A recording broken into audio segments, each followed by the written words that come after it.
Good evening students. Now we continue our chapter 12 wave theory, and now we started our new topic Young's double slit experiment. Firstly, we revise our previous topics just like as a coherent sources.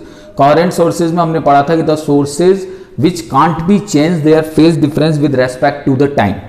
That means यहाँ पर हम ये कहते हैं कि जिन sources का phase difference या तो जीरो होता है या टाइम के रेस्पेक्ट में कांस्टेंट होता है, these sources are called the coherent sources.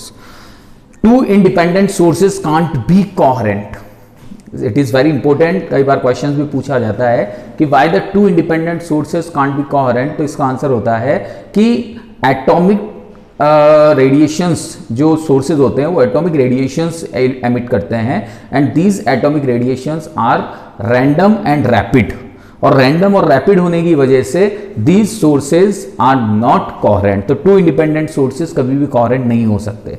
तो अब इस ड्रॉबैक को दूर करने के लिए एक साइंटिस्ट आए यंग ने कहा कि भाई इंटरफेरेंस अगर हमें करना है, इंटरफेरेंस प्रोसेस अगर हमें कंप्लीट करना है तो हमें कोहेरेंट सोर्स रिक्वायर्ड है. तो कोहेरेंट सोर्स के लिए उसने फिर क्या किया कि वन मोनोक्रोमेटिक सोर्स को उसने टू सोर्सेज के अंदर डिवाइड किया और टू सोर्सेज में डिवाइड करके उसने कोहेरेंट सोर्सेज मैक किए, and by these coherent sources it proves the interference pattern. It gains the interference pattern. तो how it is possible then we see here. और इस एक्सपेरिमेंट का सबसे इंपॉर्टेंट टर्म यही था कि यंग ने अपने इंटरफेरेंस को प्रूव करने के लिए एक सिंगल सोर्स को टू स्लिट्स में, टू सोर्सेज में डिवाइड कर दिया. ओके, तो यहां पर हम यंग्स एक्सपेरिमेंट पढ़ते हैं. तो यहां पर सबसे पहले हम ये कहते हैं कि Young's produce interference. Young produce interference by double slit experiment. By double slit experiment. तो अब डबल स्लिट एक्सपेरिमेंट में यंग ने क्या किया. सबसे पहले Young takes a monochromatic source. ठीक है, तो यहां पर उसने एक ये मोनोक्रोमेटिक लाइट है. This one is the monochromatic light. This is the monochromatic means single colour. Monochromatic light. इस मोनोक्रोमेटिक लाइट को उसने क्या किया, एक स्क्रीन L जिसके अंदर स्लिट S थी, या स्लिट S का मतलब क्या होता है, जिरी. जैसे मैंने पहले ही बताया था कि एक कार्डबोर्ड के अंदर अगर ब्लेड से, जैसे सपोज दैट दिस, तो ये क्या कहलाएगी, स्लिट. तो हमने क्या किया यहां पर, we take a screen L, और स्क्रीन L के अंदर यहां पर क्या लिया हमने, एक सोर्स S, एक स्लिट S. तो ये स्लिट S हमने यहां पर ली.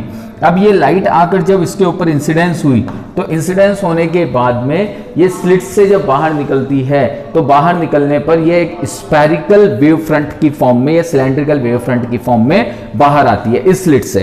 तो यहां पर हमने क्या किया, सबसे पहले we take a monochromatic source and this light incidence on the screen L which have the slit S.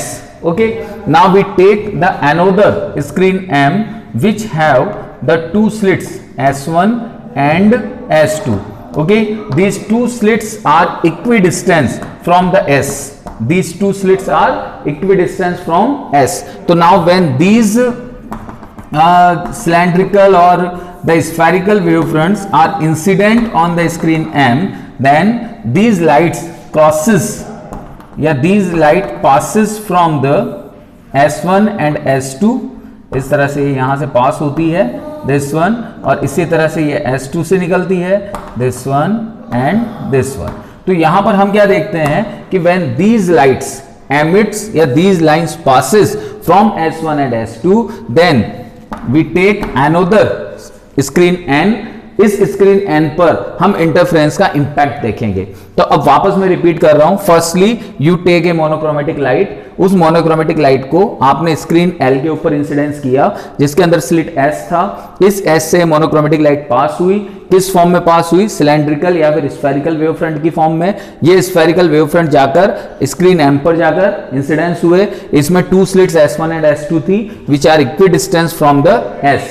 अब जब स्लिट S1 और S2 से ये लाइट बाहर क्रॉस हुई तो एक और स्क्रीन था N, this screen N represent the interference impact. तो M और N के बीच का जो एक प्लेस था, तो अब स्लिट S1 एक सोर्स की तरफ वर्क कर रहा है, स्लिट S2 एक सोर्स की तरफ वर्क कर रहा है। This mean these are the two coherent sources. Why we say coherent sources? Because they evaluated या they produced by a single source S, so it is called the coherent sources। तो अब इन coherent sources से जब ये light बाहर निकलती है तो M और N के बीच में इन लाइट्स का क्या होता है? सुपरपोजिशन होता है। And when they are superposed, तो we know very well that in wave theory होता क्या है कि जब किन्हीं भी टू वेव्स का क्रेस्ट या ट्रफ मिलता है तो इंटेंसिटी मैक्सिमम होती है, और कहीं पर अगर क्रेस्ट और ट्रफ मिलता है तो इंटेंसिटी मिनिमम होती है। क्रेस्ट और ट्रफ का क्या मतलब है कि suppose that this is your crest and this is your crest. When these crests are meet, then the intensity is maximum. This is your trough, this is your trough. When these troughs are maximum meet, then intensity becomes maximum. But when one crest and one trough are meet, then intensity is minimum. तो यहां पर हम ये कहते हैं कि M और N के बीच में जब यहां ये वेवलेट्स आपस में एक दूसरे से मिलती हैं, सेकेंडरी वेवलेट्स आपस में मिलती हैं, तो जिन प्लेस पर, जिन पॉइंट्स पर क्रेस्ट या ट्रफ मिलता है वहां इंटेंसिटी मैक्सिमम होती है, यानी वहां पर ब्राइट स्पॉट बनता है, और जहां पर एक क्रेस्ट और एक ट्रफ मिलता है वहां पर डार्क स्पॉट बनता है। तो यहां पर हम जब इस स्क्रीन को देखते हैं तो हम देखते हैं कि जो इसका सेंटर पार्ट है, यहां तो ब्राइट स्पॉट, फिर डार्क स्पॉट, फिर डार्क स्पॉट, फिर ब्राइट स्पॉट, फिर ब्राइट स्पॉट। तो इस तरह से ये स्पॉटिंग यहां पर होती है। यानी हम यूं कह सकते हैं अल्टरनेटिवली वे में, यहां पर जैसे ब्राइट बना, ठीक है, यहां आपका डार्क बना, यहां आपका ब्राइट बना, यहां आपका डार्क बना, यहां आपका ब्राइट बना। इस तरह से अल्टरनेटिवली वे में ब्राइट डार्क इस तरह से फ्रिंजेस यहां पर कंटिन्यूअसली मैक्स होती हैं। ओके, तो ये आपका यंग्स डबल स्लिट एक्सपेरिमेंट है, जिसके अंदर हम ये कहते हैं कि जब लाइट्स आपस में एक दूसरे के ऊपर इंसिडेंस होती हैं,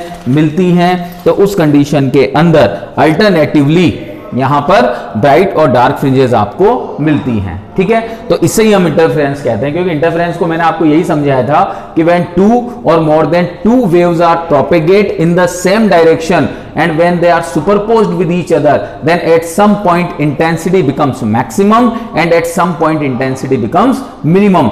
This impact या this effect is called the interference. उस effect को हम क्या कहते हैं? interference कहते हैं। Got it? Okay. अब यहां पर हम बात करते हैं कि ये fringes बन तो गई, यहां पर ब्राइट बन गई, यहां पर डार्क बन गई, तो अब इन फ्रिंजेस की विड्थ कितनी है, इनकी विड्थ कितनी है, इनकी चौड़ाई कितनी है? तो अब हम फ्रिंज विड्थ की बात करते हैं कि what is the fringe width. Okay, तो now we started a fringe width.